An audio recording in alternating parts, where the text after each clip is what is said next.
प्यारे दोस्तों, आज हम आपको एक भारतीय लड़के का सच्चा वाकया बताने जा रहे हैं, जिसमें एक भारतीय लड़का काम करने के लिए सऊदी अरब जाता है।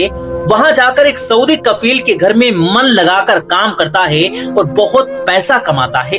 लेकिन फिर जब उसका वापस आने का वक्त हो गया तो कफील की बीवी ने आरोप लगा दिया कि इस लड़के ने मेरे साथ जबरदस्ती की है, यानी कि इस भारतीय लड़के ने मेरा रेप किया है।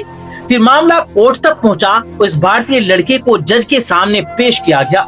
जज के सामने इस लड़के ने अपना गुनाह कबूल कर लिया और कहने लगा, जज साहब, मैंने इस औरत के साथ एक बार नहीं बल्कि कई बार गलत काम किया है, लेकिन मैंने ये सब कुछ इस औरत की मर्जी से किया। अब अगर आप लोग चाहें तो मुझे फांसी चढ़ा दें, मुझे कोई गम नहीं होगा। इसके बाद जज साहब ने भारतीय लड़के के साथ जो कुछ किया वो सुनकर आपकी भी रूह कांप जाएगी, आप भी हैरान और परेशान हो जाएंगे। इसीलिए आज का ये वीडियो आप सभी के लिए बहुत खास है, खासकर उन लोगों के लिए जो सऊदी अरब में रहकर काम कर रहे हैं। आप हमारी गुजारिश ये है कि आप इस वीडियो को लाइक करें या ना करें, लेकिन इसे शेयर जरूर कर दें ताकि ये वीडियो और भी लोगों तक पहुंच सके।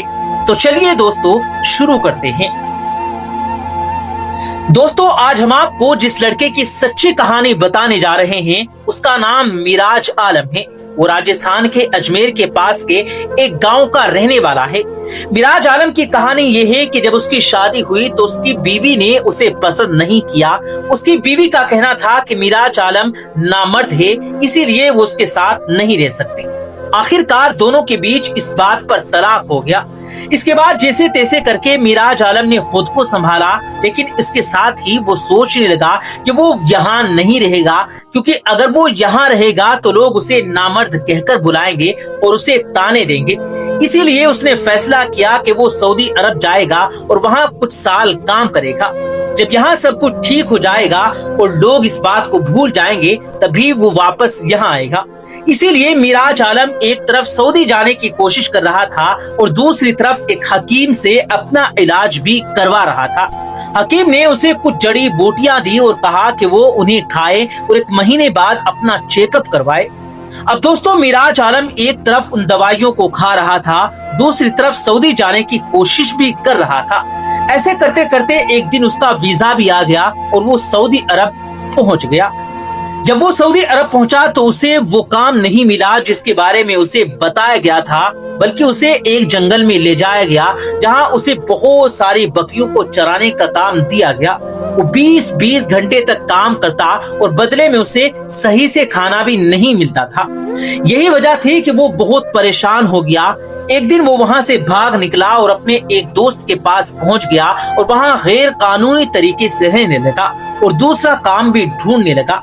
इसी बीच उसकी मुलाकात एक अरब आदमी से हुई जो जानवरों की खरीदो फरोख्त किया करता था। उसके पास एक गाड़ी थी जिसके लिए उसे ड्राइवर की तलाश थी। मिराज आलम ने उसे अपनी सारी मजबूरी बताई कि वो किस तरह से यहाँ आकर फंस गया है। ये सुनकर वो अरब आदमी कहने लगा कि उसे एक ड्राइवर की ही जरूरत है। मिराज आलम खुश हो गया कि उसने उसके लिए काम करना शुरू कर दिया। मिराज आलम ने बड़े मन से काम शुरू किया और उसके काम को देखकर वो अरबी आदमी भी बहुत ज्यादा प्रभावित हुआ। अब मिराज आलम की कोई जिम्मेदारी नहीं थी, क्योंकि वो अपनी पत्नी को तलाक देकर आया था। इसीलिए वो अपनी सारी कमाई उस अरबी व्यक्ति के पास जमा करने लगा। लेकिन जब मिराज आलम ने घर लौटने की इच्छा जाहिर की और अपनी कमाई वापस मांगी तो अरबी आदमी ने उसे देने से इनकार कर दिया और उसे टालता रहा। इस महीने नहीं अगले महीने दूंगा, अगले महीने नहीं उससे अगले महीने दूंगा। अब उधर वो भारतीय लड़का सोच रहा था कि वो वापस अपने गांव जाएगा तो वहां जाकर वो सेटल हो जाएगा, यानी कि अब वो यहाँ कभी भी वापस नहीं आएगा, क्योंकि अब वो शारीरिक रूप से भी पूरी तरह से फिट हो चुका था। लेकिन दूसरी तरफ उसका कफील उसे उसके पैसे वापस नहीं दे रहा था। ऐसा करते करते मिराज आलम ने 6 महीने और गुजार दिए। अब मिराज आलम भी समझ चुका था कि उसके कफील की नीयत में खराबी आ चुकी है और वो उसके पैसे वापस नहीं देना चाहता। इसीलिए फिर एक दिन दोनों में इस बात को लेकर कुछ कहा सुनी हो गई। खैर, उसके बाद एक दिन मिराज आलम का कफील उसके पास गया और प्यार से कहने लगा, मैंने ये पैसे किसी कारोबार में लगा दिए हैं, अब मैं तुम्हें इस कारोबार में होने वाले मुनाफे में भी हिस्सा दूंगा और मुझे थोड़ा और वक्त दो, मैं तुम्हारे ये पैसे भी जल्द ही वापस लौटा दूंगा। इसके बाद कफील ने उसे प्यार से अपने घर ले गया और उसे रहने का इंतजाम भी कर दिया गया। कहने लगा, अब से तुम मेरे घर पर ही काम करोगे, मेरी बीवी को शॉपिंग वगैरह करवा दिया करो और घर का कुछ काम भी कर दिया करना। अब वो भारतीय लड़का सऊदी के घर पर रहकर काम करने लगा था, लेकिन उधर उस सऊदी के मन में कुछ और ही चल रहा था। एक दिन उस सऊदी ने अपनी बीवी को अपना पूरा प्लान समझा दिया कि उसे क्या करना है। इसके बाद उस सऊदी ने अपने घर में एक फंक्शन रखा। फंक्शन के दौरान कफील की बीवी ने मिराज आलम को अपने पास बुलाया और कहा, मुझे ये कुछ सामान ला कर दो। अब उधर वो अरबी कितना तेज था कि उसने अपने कुछ दोस्तों को अपने घर बुला लिया और उन्हें अपना पूरा प्लान समझा दिया। फिर मिराज आलम बाजार से सामान लेकर कफील की बीवी को देकर अपने कमरे में चला गया। कुछ देर बाद 2-3 अरबी मिराज आलम के कमरे में आते हैं और उसके कमरे के दरवाजे पर जोरदार लात मारते हैं, यानी कि दरवाजा तोड़कर अंदर घुस जाते हैं और फिर मिराज आलम को मारना पीटना शुरू कर देते हैं। मिराज आलम कहता है कि आप मुझे क्यों मार रहे हैं, मेरा कसूर क्या है? तो वो कहते हैं कि तुमने अपने कफील की बीवी के साथ बदतमीजी की है, तुमने उसे पकड़ने की कोशिश की, तुमने उसके साथ जबरदस्ती की, जाओ देखो वो कैसे रो रही है और कह रही है कि तुमने सामान देने के बहाने उसका हाथ पकड़ा है। इतना सुनते ही मिराज आलम समझ गया कि ये लोग उसे फंसा रहे हैं। उसके बाद वहाँ पुलिस आ गई, उस भारतीय लड़के को गिरफ्तार कर लिया गया और उसे जेल ट्रांसफर कर दिया गया। अब दोस्तों, हम आपको यहाँ ये बता दें कि सऊदी अरब का कानून ऐसा है कि वहाँ बहुत जल्दी कोर्ट की कार्रवाई शुरू हो जाती है और बहुत जल्दी फैसले भी आ जाते हैं। हमारे यहाँ की तरह सऊदी अरब में केस पेंडिंग नहीं रहते। बस इसी वजह से कोर्ट में जज बैठे और मिराज आलम को पेश किया गया। जज ने कहा, तुम पर आरोप है कि तुम्हारे घर में कफील ने तुम्हें अपने घर में जगह दी, तुम पर भरोसा किया और तुमने उसकी बीवी का हाथ पकड़ लिया, उसके साथ जबरदस्ती करने की कोशिश की। क्या तुम जानते हो कि अगर तुम पर जुर्म साबित हो गया तो तुम्हें पत्थर मार मार कर मार दिया जाएगा, क्योंकि यहाँ पर इस गुनाह की कोई माफी नहीं। अब मिराज आलम क्या कहता, बेचारा चुपचाप खड़ा रहा, यानी कि उसने कुछ भी नहीं कहा। इसके बाद जज साहब ने कफील की बीवी से पूछा, बताओ इस लड़के ने तुम्हारे साथ क्या किया है? अब कफील की बीवी वैसे ही एक नेक और परहेजगार औरत थी, लेकिन उस वक्त वो अपने पति के दबाव में बयान दे रही थी। इस वजह से उसका चेहरा पीला पड़ा हुआ था, उसकी जुबान भी उसका साथ नहीं दे रही थी। उसके बाद कफील की बीवी कहने लगी, जज साहब, मैंने इस लड़के से कुछ सामान मंगवाया था, जब ये सामान लेकर मेरे पास आया तो उस वक्त घर में कोई नहीं था, मैं अकेली थी, इसने मौका देकर मुझे पकड़ लिया और मेरे साथ जबरदस्ती करने लगा। इस पर मैंने चिल्लाना शुरू कर दिया तो उसने मुझे छोड़ दिया और वहाँ से भाग निकला। इसके बाद जज ने उस अरबी से पूछा तो उसने भी यही कहा कि मैं इस लड़के को बहुत शरीफ समझता था, मैंने इस पर भरोसा किया, लेकिन इसने मेरी बीवी पर ही गलत नजर डाल दी। जज साहब, अब आप इसे ऐसी सजा दीजिए कि इसे देखकर आगे से कोई भी भारतीय किसी औरत पर गलत नजर ना डाल सके। इसके बाद कोर्ट में सबकी बातें सुनी गई, लेकिन उस दिन फैसला नहीं सुनाया गया। मिराज आलम को वापस जेल भेज दिया गया और अगली तारीख दे दी गई। दोस्तों, इसके बाद वो भारतीय लड़का फिर से जेल में गया। जेल में उसकी मुलाकात एक ऐसे कैदी से हुई जो बड़ा ही तजुर्बेकार आदमी था। उसने पूछा, भाई तुमने कौन सा जुर्म किया है? उसके बाद उस भारतीय लड़की ने कहा कि भाई मैं एक अरबी के चक्कर में फंस गया हूँ, मेरी 6 साल की कमाई एक अरबी के पास फंसी हुई है। जब मैंने उससे अपने पैसे मांगे तो उसने मुझ पर झूठा आरोप लगा दिया कि मैंने उसकी बीवी के साथ जबरदस्ती करने की कोशिश की है और उसके साथ गलत काम किया है। अब वो कैदी बड़ा चालाक था, उसने कहा, अब जो मैं कहता हूँ वैसा तुम कल कोर्ट में कह देना, अब तुम्हें सजा तो मिल रही है, अगर तुमने ये बात कह दी और ये बात जज के सामने साबित हो गई तो सिर्फ तुम्हारी सजा ही नहीं होगी बल्कि उस अरबी को भी सजा मिलेगी और तुम्हारे पैसे भी वापस मिल जाएंगे। उस कैदी की बातों को सुनकर मिराज आलम बड़ा खुश हुआ और अब वो अगली तारीख का इंतजार करने लगा। फिर एक दिन अगली तारीख भी आ गई और कोर्ट में एक बार फिर मिराज आलम को अपनी सफाई पेश करने को कहा गया। जज साहब ने कहा, हम आखिरी बार पूछते हैं कि तुमने ये जुर्म किस कारण और किस उद्देश्य से किया है।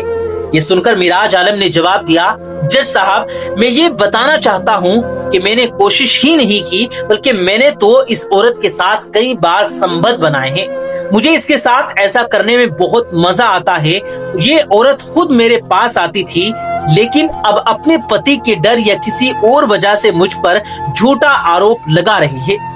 मिराज आलम ने कोर्ट में ये सारी बातें बड़ी हिम्मत के साथ कही। उसे पता था कि मरना तो है ही, लेकिन अगर बात सच साबित हो गई तो शायद उसे माफी भी मिल जाए। मिराज आलम की बातों को सुनकर जज साहब गुस्से से लाल हो गए और कहने लगे, कैसी गंदी बातें कर रहे हो। अब कफील की बीवी, जो एक शरीफ औरत थी, अपने पति के दबाव में बयान दे रही थी। जैसे उसने मिराज आलम की बातें सुनी, उसने अपने कानों पर हाथ रख लिए। कहने लगी, लड़के, खुदा के वास्ते चुप हो जा और ऐसी बातें मत कर। फिर उसने जज साहब से कहा, जज साहब, ये लड़का झूठ बोल रहा है। इसने कभी मेरे साथ कोई गलत काम नहीं किया और ना ही मैंने इसके साथ कुछ किया है। फिर भारतीय लड़के ने कहा कि फिर सच सच बताओ कि अगली बात क्या है। क्या मैंने तुम्हारे साथ जबरदस्ती करने की कोशिश की? तो उस औरत ने कहा कि जज साहब, ये भी सच नहीं है। आज मैं आपको पूरी सच्चाई बताती हूँ। मेरे शोहर ने मुझे ऐसा बयान देने के लिए मजबूर किया है क्योंकि इस भारतीय लड़के के बहुत सारे पैसे मेरे शोहर के पास जमा हैं। अब मेरा शोहर इसके पैसे वापस नहीं देना चाहता, इसीलिए उसने ये प्लान बनाया और मुझे गलत बयान देने पर मजबूर कर दिया। जज साहब ने फिर उस आदमी से पूछा, क्या ये बात सच है? सच सच बताओ, वरना तुम्हें सजा मिलेगी। ये सुनकर कफील ने भी अपना गुनाह कबूल कर लिया और कहने लगा कि ये भारतीय लड़का बेगुनाह है, इसने मेरी बीवी के साथ कुछ भी गलत नहीं किया। इसके बाद जज साहब ने भारतीय लड़के को अपने पास बुलाया, उसकी पीठ थपथपाई और कहा, आज तुमने अक्लमंदी से अपनी जान बचा ली है।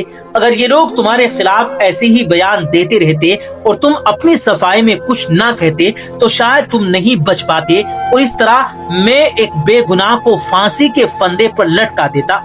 इसके बाद जज साहब ने उस कफील से कहा कि वो भारतीय लड़के के सारे पैसे लौटा दे। उन्होंने दोनों पति पत्नी को 2-2 साल की सजा भी सुनाई। इसके अलावा जज साहब ने मिराज आलम को न सिर्फ उसके पैसे दिलवाए, बल्कि जिस कारोबार में उसके पैसे लगाए गए थे उसके मुनाफे का 50% हिस्सा भी उसे दिलवाया गया। इसके बाद मिराज आलम अपने सारे पैसे लेकर अपने गांव आया और वहां आकर उसने दूसरी शादी कर ली। अब वो हंसी खुशी अपनी जिंदगी गुजार रहा है। तो दोस्तों, कभी कभी इस तरह की घटनाएं भी हो जाती हैं, लेकिन एक बात जरूर याद रखें कि सऊदी अरब का कानून हमारे भारत के कानून से कहीं बेहतर है, इसीलिए वहाँ बलात्कार के मामले बहुत कम होते हैं। दोस्तों, अरब की वो जमीन जो सूखे पहाड़ों और बंजर मैदानों के अलावा कुछ नहीं है, कयामत से पहले हरियाली और नदियों में बदल जाएगी। ध्यान रहे दोस्तों कि ये हदीस में आपको वर्ड्स बाय वर्ड्स नहीं बता रहा, बल्कि इसका एक्सप्लेनेशन दे रहा हूँ। इस हदीस से ये साफ हो चुकी है कि कयामत से पहले सऊदी अरब, जो कि पूरी तरह से सूखा और रेगिस्तानी इलाका है, हरियाली और नदियों में बदल जाएगा। अब जरा कल्पना कीजिए कि आज से 1450 साल पहले जब आखिरी पैगंबर यानी जनाब रसूल करीम सल्लल्लाहु अलैहि वसल्लम ने अपने अनुयायियों यानी अपने मानने वालों यानी सहाबा किराम को कयामत की निशानियां बताई होंगी, तो आखिर उन्होंने कैसा फील किया होगा। क्योंकि एक ऐसा इलाका जो हजारों सालों से सिर्फ रेगिस्तान ही रहा हो, उसके बारे में अगर कोई अचानक कहे ये भविष्य में ये पूरा इलाका हरियाली और नदियों में भर जाएगा, तो ये सुनकर हैरानी होना जरूरी है। लेकिन ये बात सच साबित हुई। आज हम आप अपनी आंखों से मौसम में बदलाव की वजह सऊदी अरब में ये सब कुछ होता हुआ देख सकते हैं। लेकिन अब सवाल ये है कि हरियाली तक तो ठीक ही है, क्योंकि वो तो हम अपनी आंखों से देख रहे हैं, लेकिन सऊदी अरब में नदियां कहां से आएंगी? ये तो सभी को पता है कि अभी तक सऊदी अरब में एक भी नदी नहीं है। लेकिन ये हदीस आगे चलकर बिल्कुल सही साबित होने वाली है, क्योंकि सऊदी अरब में कुछ ऐसा हो रहा है। इतिहास में पहली बार सऊदी अरब एक ऐसा देश बनने जा रहा है जो आर्टिफिशियल तरीके से दुनिया का नक्शा बदलने जा रहा है। सऊदी अरब अब अपनी खुद की एक आर्टिफिशियल नदी बनाने जा रहा है जो पीने के पानी की होगी। अरब जैसे सूखे और रेगिस्तानी इलाके में पीने के पानी की कितनी कमी है और इसकी कितनी अहमियत है, ये आप अभी तरह से समझ जानते हैं। लेकिन सवाल यह है कि सऊदी अरब इतने बड़े फैसले की जरूरत क्यों महसूस कर रहा है और ये कैसे संभव होगा? इन तमाम सवालों के जवाब आज की इस वीडियो में हम जानेंगे। दोस्तों, हमारी इस दुनिया का 70% हिस्सा या फिर 3/4 हिस्सा पानी है, जिसमें से 97.5% खारा पानी है जिसे पिया नहीं जा सकता, जो समुद्र में पाया जाता है, जबकि सिर्फ 2.5% पानी पीने के काबिल है। इस 2.5% का भी 68.7% हिस्सा ग्लेशियर और बर्फ के रूप में मौजूद है, जो ज्यादातर आइसलैंड और ग्रीनलैंड जैसे इलाकों में है, जिसे फिलहाल इस्तेमाल करना पॉसिबल नहीं। जबकि इसका 30% ताजा पानी जमीन के नीचे मौजूद है और सिर्फ 1.2% पानी नदियों और नालों के रूप में बहता है, जो कुल मिलाकर जमीन पर सिर्फ 0.007% ही पीने के काबिल पानी है। लेकिन क्या होगा अगर समुद्र के पानी को तकनीक की मदद से साफ करके पीने के काबिल बना लिया जाए? आप जानते हैं कि मानव सभ्यता साफ पानी के कारण नदियों के किनारे ही बसती है, लेकिन जैसे जैसे दुनिया एडवांस होती गई, फैक्ट्रियों का वेस्ट भी इस साफ पानी को प्रदूषित करने लगा।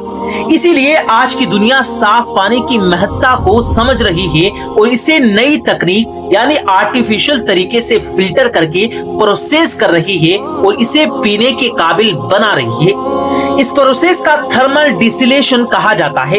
इसमें खारे पानी को इतना गर्म किया जाता है कि नमक अलग होकर भाप बनकर जमा हो जाता है। इन्हीं भाप या पानी की बूंदों को इकट्ठा करके पीने का पानी तैयार किया जाता है, जो खास तौर से मिडिल ईस्ट के देश सऊदी अरब और यूएई, ऑस्ट्रेलिया और अमेरिका के कैलिफोर्निया में इस्तेमाल किया जाता है, जहां ताजे पानी की खासी कमी है। इस प्रोसेस में 3 बड़ी चुनौतियां हैं। पहली है बहुत अधिक ऊर्जा की खपत। अरब देश इस ऊर्जा को सौर और तेल से प्राप्त करते हैं, इसलिए उन्हें कोई परेशानी नहीं होती। दूसरी है इस प्रतिक्रिया में उत्पन्न होने वाला वेस्ट, जिसे अगर सही तरीके से निस्तारित नहीं किया गया तो ये प्रदूषण का कारण बन सकता है। तीसरी चुनौती इसे चलाने का खर्च है। अनुमान के अनुसार 1 क्यूबिक मीटर पानी के लिए 1 से $2.5 खर्च होता है, लेकिन सऊदी अरब इसे सिर्फ आधे डॉलर में कर पाता है, क्योंकि वहां की सरकार सौर और तेल से ऊर्जा प्राप्त करती है, जिस पर कोई टैक्स नहीं लगता। सऊदी अरब के 69% समुद्री पानी को सिर्फ एक कंपनी सी लाइन वाटर कन्वर्जन कॉर्पोरेशन साफ करती है, जिससे वो पीने के पानी की कमी नहीं होती। लेकिन ये अब भी पेट्रोल महंगा है, लेकिन यहाँ ये पानी अब भी पेट्रोल से महंगा है। इसीलिए अब सऊदी अरब एक नेक्स्ट लेवल का आर्टिफिशियल नदी प्रोजेक्ट बना रहा है, जिसकी लंबाई 12,000 किलोमीटर होगी। ये इतनी बड़ी होगी कि दुनिया की सबसे लंबी नदी नील नदी से भी 2 गुनी लंबी होगी। नील नदी की लंबाई 6,000 किलोमीटर है। इस प्रोजेक्ट का नाम king Salman water conversion project रखा गया है, जिस पर $500 मिलियन का खर्च आएगा। लेकिन अगर वक्त के साथ महंगाई बढ़ती रही तो ये लागत $800 मिलियन तक भी जा सकती है। ये आर्टिफिशियल नदी अन्य प्राकृतिक नदियों की तरह नहीं होगी, बल्कि इसे बड़े बड़े पाइपों से बनाया जाएगा। एक पाइप 11 मीटर चौड़ा, 4 मीटर गहरा, उसका डायमीटर 24 मीटर होगा, जो सऊदी अरब की हर कृषि भूमि से होकर गुजरेगा और वहां तक ताजा पानी पहुंचाएगा। अगर इन सभी पाइपों की लंबाई को जोड़े तो ये कुल 1,26,000 किलोमीटर होगी। समंदर का ये पानी सऊदी अरब के पास मौजूद रेड सी से हासिल किया जाएगा, जिसे प्रोसेस करके ताजा पानी में बदला जाएगा। इस प्रोजेक्ट को बनाने के बाद भी इसे चलाने के लिए सऊदी अरब को हर दिन कम से कम $4 से $5 मिलियन का खर्च करना होगा, क्योंकि सऊदी अरब में कोई प्राकृतिक नदी या पानी का वितरण प्रणाली नहीं है। इसीलिए प्रोजेक्ट इस परेशानी को भी हल कर सकता है। वो देश जिसका 90% हिस्सा वीरान और रेगिस्तानी है, जहां गर्म तापमान, ठंडी और गर्म हवाओं के संगम की वजह बारिश कम होती है और रही सही कसर अब ग्लोबल वार्मिंग ने पूरी कर दी। इसकी वजह से आज वहां के रेगिस्तान में तापमान इतना बढ़ गया कि अगर वहां कोई प्राकृतिक नदी या जल स्रोत भी हो तो वो जल्द ही सूख जाएगा। यही कारण है कि अब इस पानी को भूमिगत पाइपलाइन के जरिए शिफ्ट किया जा रहा है ताकि ये सूखे नहीं। सऊदी अरब की जमीन के नीचे मौजूद 80% पानी जो कि ताजा पानी है अब तक जमीन के लिए उपयोग किया जा रहा है, जिससे वो धीरे धीरे घट रहा है। यही वजह है कि सऊदी अरब की कृषि भी समय समय पर कम होती जा रही है और उन्हें अपनी जरूरतों जैसे ताजी सब्जियां, फल, गेहूं और चावल को पूरा करने के लिए ज्यादातर चीजें अपने देश में आयात करनी पड़ती हैं, जो कि बहुत महंगा साबित होता है।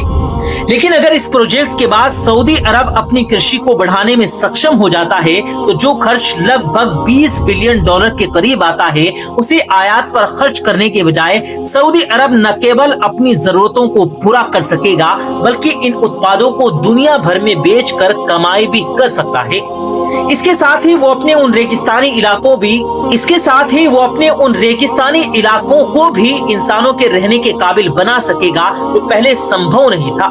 इसी तरह सऊदी अरब करोड़ों डॉलर का निवेश करके भविष्य में अरबों डॉलर की कमाई कर सकेगा। फ्यूचर में न्यूयॉर्क सिटी जैसे बड़े शहरों को भी इस नदी से ताजा पानी पहुंचाया जा सकेगा, जो कि सऊदी अरब के विजन 230 का हिस्सा है। इस योजना के तहत सऊदी अरब अपनी तेल पर निर्भरता को कम करके इसे पूरी तरह से पर्यटक और दुनिया भर से निवेश को अपने देश में लाने की दिशा में निवेश करेगा। ये प्रोजेक्ट सऊदी अरब के भविष्य के लिए समय की एक महत्वपूर्ण जरूरत भी है, क्योंकि आज नहीं तो कल तेल समाप्त हो जाएगा और ऊर्जा का युग शुरू हो जाएगा। इसीलिए सऊदी अरब अपनी अर्थव्यवस्था को पर्यटन की ओर ले जाना चाहता है ताकि लोग वहां घूमें और पर्यटन से कमाई हो, जैसे लोग आज दुबई जाते हैं और अन्य देश घूमने जाते हैं। हालांकि ये प्रोजेक्ट जितना सुनने में इजी लग रहा है इतना है नहीं। इसमें इंजीनियरिंग की चुनौतियां हैं, जैसे कि अब तक किसी भी इंजीनियरिंग प्रोजेक्ट में इतनी लंबी नदी नहीं बनाई गई। कठोर जलवायु परिस्थितियां, पाइप्स को स्थापित करने के लिए खुदाई और उन्हें जंग से बचाना, उनकी मेंटेन, किसी भी छोटी गलती या गलत अनुमान से पूरा प्रोजेक्ट बर्बाद हो सकता है। लेकिन अगर ये प्रोजेक्ट कामयाब हो गया तो जिस सऊदी अरब को आज हम एक रेगिस्तानी भूमि के रूप में जानते हैं, वहाँ हर तरफ हरियाली और पेड़ पौधे होंगे। साथ ही 1400 साल पहले बताई गई कयामत की एक बड़ी निशानी भी हम अपनी आंखों से पूरी होती हुई देखेंगे, जिसके मुताबिक हदीस में आता है कि कयामत तब तक कायम नहीं होगी जब तक कि अरब के रेगिस्तान हरे भरे ना हो जाएं। अल्लाह अकबर। लेकिन तब तक हमें इस प्रोजेक्ट के पूरा होने का इंतजार करना होगा। बाकी दोस्तों, आपको क्या लगता है, क्या सऊदी अरब इस प्रोजेक्ट को पूरा कर पाएगा या फिर इसका हाल भी नियॉम सिटी जैसा ही होगा? अपनी कीमती राय कमेंट बॉक्स में जरूर दें।